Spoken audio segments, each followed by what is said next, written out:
Friends, இந்த முதலீட்டு களமில் நம்ம பேச போகிற தலைப்பு கூகுளின் இந்திய முதலீடு.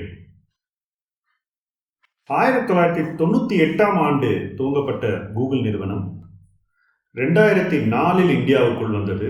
பெங்களூர்லேயும் ஹைதராபாத்லேயும் 2 சென்டர் துவங்கினார்கள். அதிலிருந்து அவர்களுடைய இந்திய உறவுகள் தொடர்ந்து வளர்ந்து கொண்டே வருகின்றன. அந்த வளர்ச்சி இன்றைக்கு கூகுள் இந்தியாவை ஒரு மிகப்பெரிய சந்தையாக பார்க்க செய்திருக்கிறது. இன்று இந்தியாவில் இருக்கக்கூடிய இன்டர்நெட் யூசர்ஸின் எண்ணிக்கை 50 கோடியை கடந்து மேலும் வளர்ந்து வருகிறது. இன்னும் சில ஆண்டுகளில் அனைத்து இந்தியர்களும் இன்டர்நெட் வசதி உள்ளவர்களாவதற்கான வாய்ப்புகள் மிக அதிகம். உலகிலேயே இன்டர்நெட் வசதிகளுக்கு மிக குறைந்த விலையில் இந்தியாவில் நாம் அதை கிடைக்க செய்திருக்கிறோம். இது ஒரு மிக மிக முக்கியமான ஒரு நிகழ்வு. அது மட்டும் இல்லை, சீனாவோட கூகுளுக்கு பெரிய ப்ராப்ளம்ஸ் இருக்கு. அவங்க அங்கே துவங்குவதாக இருந்த கிளவுட் சர்வீசஸ் அந்த வெஞ்சரை அவங்க இப்போ செய்ய போறதில்லை. அப்படி இருக்கும்போது இந்தியாவின் மீது கூகுள் அதிக நாட்டம் செலுத்துகிறது. இங்கே அவங்க இன்னும் நிறைய செய்யணும்னு நினைக்கிறாங்க. சாத்தின்னு மகளிருக்காக ஒரு பிரத்யேக ஒரு முயற்சியை எடுத்திருக்காங்க. இப்போ அவங்க சொல்லியிருக்கிற விஷயம் மிக மிக முக்கியமானது.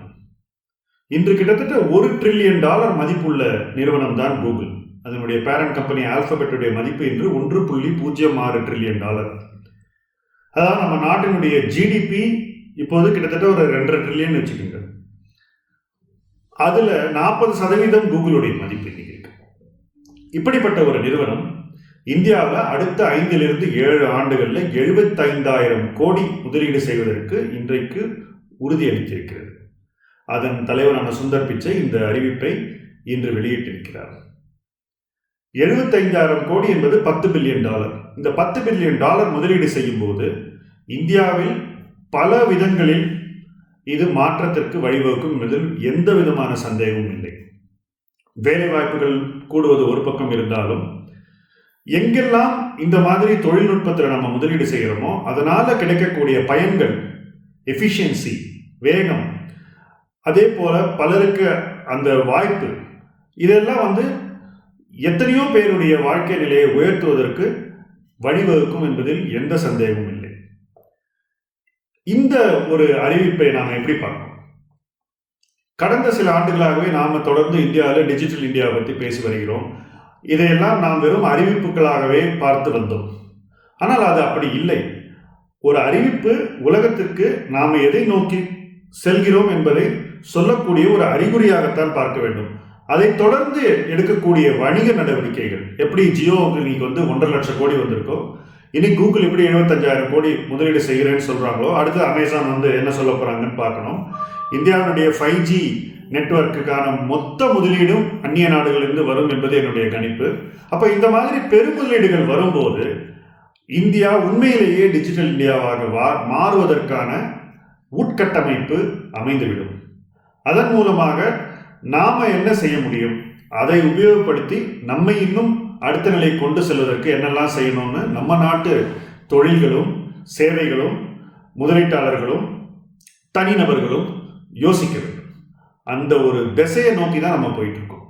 இப்பொழுது பொருளாதாரம் இவ்வளவு ஒரு மலிந்து ரொம்பவும் ஒரு வீக்கான ஸ்டேட்ல இருக்கும்போது இந்த மாதிரியான அறிவிப்புகள் நிச்சயமா நமக்கு ஒரு பூஸ்டர் ஷாட்டாக தான் நான் பார்க்கிறேன். இது போல அறிவிப்புகளோடு இல்லாமல் உண்மையிலேயே பணம் உள்ளே வர வேண்டும். அப்பதான் நாம நினைக்கிறதும் அல்லது நமக்கு சொல்லப்படுவதும் நிஜமாகும். இல்லைன்னா அது அறிவிப்பாகவே நின்றுவிடும். பொதுவாக நம்ம நாட்டில் நிறைய ஒவ்வொரு மாநிலமும் இந்த இண்டஸ்ட்ரியல் ஃபேர் வைக்கிறதும் அதில் அறிவிப்புகள் வர்றதும் லட்சம் கோடிகள் சொல்றதும் நமக்கு தெரிந்த விஷயம்தான். ஆனால் உண்மையிலேயே எவ்வளோ பணம் வருது அப்படிங்கிறது தான் முக்கியம். அந்த ரீதியில் ஜியோவில் பணம் ஏற்கனவே வந்திருக்கு. ஜியோ பிளாட்ஃபார்ம்ஸ்க்கு நிச்சயமா கூகுளுடைய அறிவிப்பு பணமாக மாறும் என்பதில் எனக்கு எந்த ஐயமும் இல்லை. அது நடக்கும்போது அதன் பயன்கள் வெகு வேகமாக சமூகத்தை சென்றடையும் என்பதில் நமக்கு நம்பிக்கை இருக்க வேண்டும்.